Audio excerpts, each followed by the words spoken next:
안녕하세요. 제가 발리에 살면서 요즘에 유튜브를 좀 많이 보다 보니까 이제 해외 이민 가신 분들이 뭐 이민 가신 곳 혹은 뭐 해외 생활하시는 분들이 자기가 생활하는 곳에 대한 뭐 생활비라던가 생활의 장단점에 대해서 이야기를 많이 하시더라고요. 그래서 제가 오늘은 발리에 대해서 좀 이야기를 해보려고 합니다.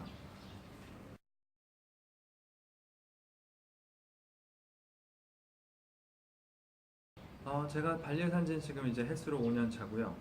만 3년 반 이제 넘어갔어요. 넘어갔고, 어, 저는 이제 먼저 제 정보를 좀 드리면, 제가 드리는 정보 중에 뭐 이건 얼마고 저건 얼마고 이런 절대적인 거에 대한 것도 있겠지만 상대적인 이야기들이 있을 거니까요. 뭐 여기가 뭐 좋다, 나쁘다, 비싸다, 싸다 이런 얘기를 듣고 어, 정보를 판단을 하시려면 제가 어떤 사람인지를 알아야 그 정보에 대한 주관적인 판단을 하시기가 좀 편하실 거예요. 저는 올해 42살이고 한국 나이로 만으로는 40이고요. 발리에 산지 말씀드린 대로 5년 차 됐고 그전엔 쭉 한국에 살았어요. 중국에 한 1년 조금 넘게 산 적이 있었고 여행은 좀 많이 다닌 편이었고요. 그리고 이제 결혼해서 애들이 둘이 있고 애들 둘은 여기서 이제 국제학교를 다니고 있습니다.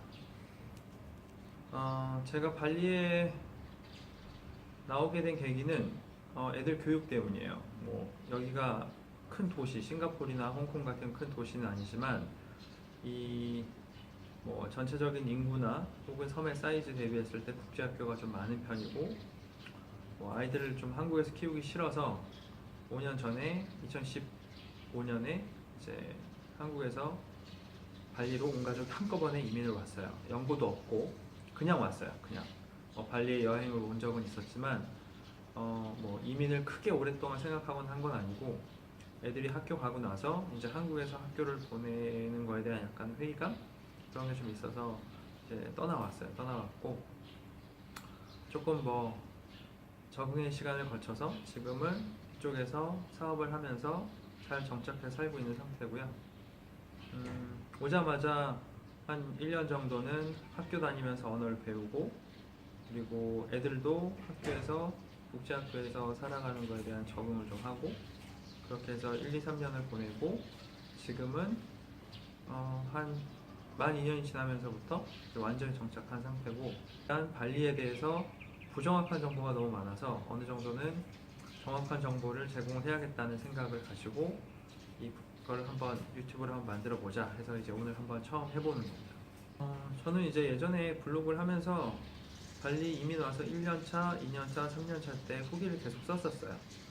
그리고 이제 3년이 지나고도 한번 썼었는데 지금에 와서도 계속 다시 생각을 해보면 발리에 와서 제일 좋은 게 뭐냐 라고 하면 개인적으로는 기후와 자연인 것 같아요. 동남아의 뭐 기후 당연히 좋지 않냐, 뭐 따뜻하고 뭐 공기는 당연히 깨끗하지 않을 거냐, 뭐 이렇게 얘기를 하시는데 실제로는 그렇지 않아요. 뭐 태국이나 베트남이나 잘 보시면 공해, 매연, 미세먼지 다 상당히 심각한 곳들이 많이 있습니다. 특히 도시들 같은 경우에. 그리고 동남아 같은 경우는 우기가 좀 긴 곳들이 많아요.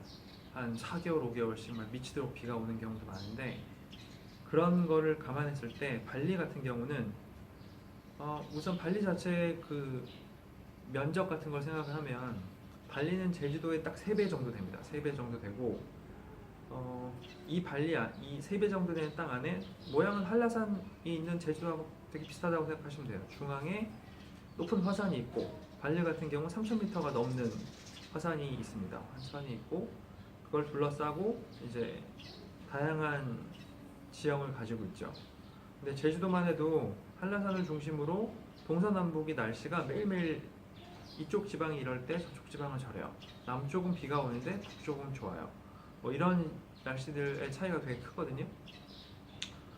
그거의 3배쯤 되는 면적에 뭐 한라산의 2배 이상 높은 산이 있으니까 발리도 당연히 그렇겠죠. 그래서 발리 같은 경우도 고산지대에 가면 연중 1년 내내 기온이 18도에서 한 23도 정도 되는 곳이 있어요.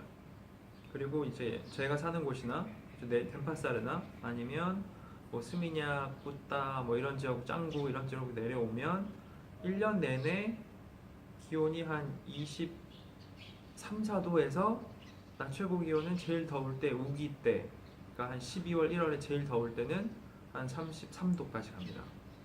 평균적으로 봤을 때 한국의 한여름보다는 덥지 않은 느낌이에요. 다만 이제 햇빛이 좀 강하다. 이제 특히 우기 때는 좀 그렇긴 한데, 건기 같은 경우에는, 건기라고 하면 이제 여기 남반구이기 때문에 북반구에 있는 한국이랑은, 서울이랑은 좀 날씨가 완전 정반대라고 생각하시면 돼요. 한국이 제일 더울 때 발리가 제일 시원하고요. 한국이 제일 추울 때 발리가 제일 더워요. 7월 같은 경우에는 한 오후 한 4시 정도 되면 이미 해가 구름 뒤로 넘어가면서 햇빛이 좀 약해지고, 그리고 나서 시원해요. 5시, 6시 되면 뭐 산책하는 게 굉장히 쾌적할 정도로 시원하고, 밤에는 창문 열고 자도 됩니다. 그냥 에어컨 다 끄고 그냥 창문만 열고 자도 돼요. 집에 이제 모기장만 있으면. 그래서 기후가 되게 좋아요. 그리고 여기는 별로 안 걸어 다닙니다. 뭐 대중교통 이런 거 잘 안 타고 다니기 때문에 기본적으로 스쿠터를 타고 다니지 않고 차만 가지고 다니는 분들이라면, 보통 저처럼 이제 가족이 있는 경우에 이제 차를 타고 다니는데, 그러면 거의 걸을 일이 없어요. 걸을 일이 없으니까 별로 땀 흘릴 일도 없고 그렇게 덥다는 생각이 안 듭니다. 다만 이제 우기 때 한낮에 뭐 좀 돌아다닌다고 하면 많이 덥죠. 그리고 이제 에어컨이 없는, 그리고 막혀있지 않은 곳에서 뭐 밥을 먹는다든지 식당에서, 그럼 굉장히 덥지만 기본적으로 그래서 기후가 좀 안정적인 편이에요. 태풍도 없고, 뭐 가끔 한국의 뉴스에도 나오지만 화산이나 지진 얘기가 있는데, 발리는 화산이나 지진에 그렇게 영향을 받은 적이 많지 않아요. 비행기 공항이 좀 폐쇄되는 거 뭐 1년에 뭐 한 번 이렇게 있긴 한데, 거주하는 사람 입장에서는 그렇게 이슈가 아니에요. 여행을 오시는 분들, 특히 뭐 일주일 휴가 내고 5박 6일 여행 오는데 공항이 폐쇄되냐 마냐, 이건 되게 큰 얘기지만, 사는 사람 입장에서는 여기서 지금까지 5년 동안 살면서 뭐 아궁산 화산 터졌을 때, 그 다음에 롬복 지진 났을 때, 뭐 이러고 저럴 때 한 번도 살면서 불편하거나 영향을 받은 적은 없어요. 물론 이제 집이 좀 흔들리거나 자다가 깨거나 이런 경우에는, 아마 이런 경우들은 동남아시아에서 이민을 오신 분들은, 동남아 이민 생활 하시는 분들은 다 몇 번씩은 겪어보셨을 거기 때문에 별로 그렇게 대수롭지는 않습니다. 그리고 발리는 뭐 자료들을 찾아보면 1900년대 이후의 자료들만 있지만 뭐 규모 5.5, 6을 넘는 지진이 있었던 적은 없어요. 대부분 다 6 이하. 그리고 발리 북부 해안 너머, 뭐 덴파사르 기준으로 하면 뭐 한 200km 떨어진 곳들에서 주로 지진이 나기 때문에 진동은 감지가 되지만 건물이 무너지거나 그런 적은 없습니다. 뭐 간판이 떨어진 경우는 있다고 들었어요. 그래서 일단은 기후가 굉장히 안정적이에요. 태풍도 없고 여러 가지 자연적인 부분이 되게 좋고, 그리고 이제 공기 같은 경우도, 한국 뭐 미세먼지, 제가 좀 요즘에 놀란 게 작년하고 올해 미세먼지 때문에 이민을 생각하시는 분들이 꽤 많더라고요. 근데 저희는 뭐 미세먼지 때문에 온 건 아니지만, 생각해보면 저희가 이제 살면서 매일매일 보면 여기서는 가시거리가 평균 그냥 100km 이상은 나와요. 여기서 롬복 린자니 화산이 보이는 경우도 되게 많고, 롬복 린자니 화산은 여기서 한 거의 200km 가까이 떨어져 있어요. 직선거리로 한 150km 이상, 그 정도가 보일 정도. 가시거리 50km 미만이 나오는 날은 비 온 날 외에는 없습니다. 그러니까 굉장히 맑은 공기를 가지고 있고, 다만 이제 가끔 이제 여행하시는 분들 입장에서는 스미냑이나 우붓이나 짱구 같은 데를 좀 걸어 다니시다 보면 이제 오토바이들이나 차길을 따라서 가기 때문에 매연을 많이 들이마시게 되죠. 그런데 그게 이제 뭐 다른 대도시, 동남아의 대도시들과 좀 다른 건, 그쪽은 공기가 잘 안 도는 것 같은데 여기는 공기가 굉장히 회전이 빨라요.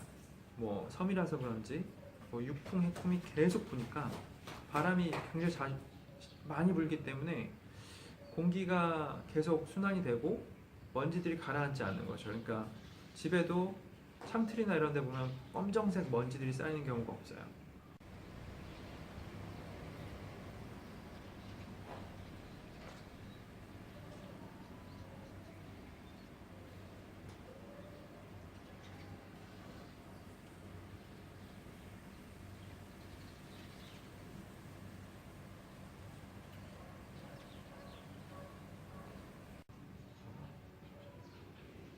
차들도 저 같은 경우 지금 한국에서는 일주일에 한두 번 정도 손세차를 했었는데 여기서는 지금 한 달에 한 번 하는데 그렇게 더럽지 않습니다. 그냥 다닐만 해요.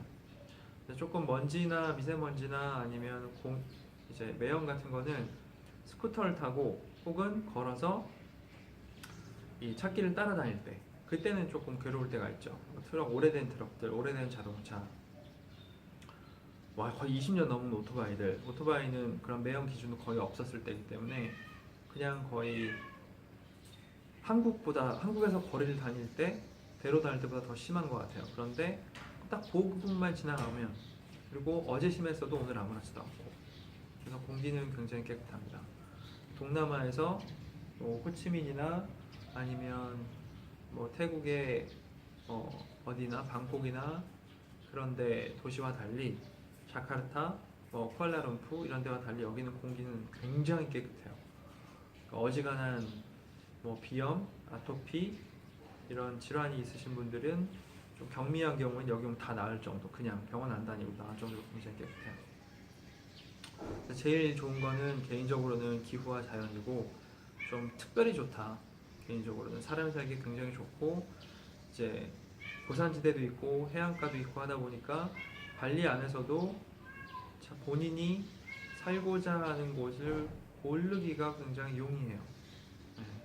개인적으로 저는 나중에 나이가 좀 더 들면 고산지대에 가서 살려고 합니다. 제가 한 20도, 22도 정도 되는 기온이 너무 좋더라고요. 그래서 그런 생각을 가지고 있어요.